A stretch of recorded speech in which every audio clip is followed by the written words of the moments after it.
ரொம்ப ரொம்ப டேஸ்டான கொள்ளு சட்னி ஈஸியாக ஹெல்த்தியாக எப்படி செய்கிறது அப்படின்னு பார்க்கலாம்.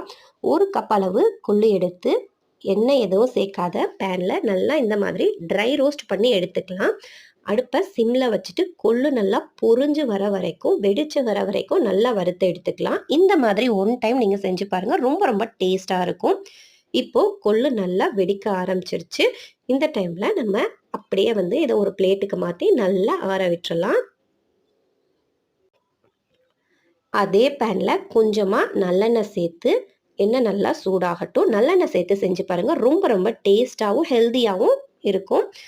எண்ணெய் சூடானதுக்கப்புறமா ஒரு 10 சின்ன வெங்காயம், ஒரு 6-7 பல் பூண்டு, அது கூட 1 ஸ்பூன் உளுந்தம்பருப்பு, 1 ஸ்பூன் கடலைப்பருப்பு, ஒரு 2 வரமிளகாய், ஒரு எலுமிச்சம்பழம் சைஸ் புளி, ஒரு 7-8 பல் தேங்காய் சீல், இது எல்லாத்தையும் சேர்த்து நல்லா மிக்ஸ் பண்ணிக்கலாம். இந்த டைம்லையும் நம்ம அடுப்பை சிம்மில் வச்சு தான் மிக்ஸ் பண்ணணும். கருகிடாமல் சிம்மிலே வச்சு நல்லா மிக்ஸ் பண்ணிக்கலாம். நல்லா இது எல்லா மசாலாவும் வதங்கினதுக்கு அப்புறமா இதையும் நம்ம நல்லா ஆற வச்சிடலாம். இது நல்லா ஆறினதுக்கு அப்புறமா நம்ம ஏற்கனவே ஆற வச்சிருக்க அந்த கொள்ளு பருப்பை எடுத்து ஒரு மிக்ஸி ஜாருக்கு மாற்றிக்கலாம்.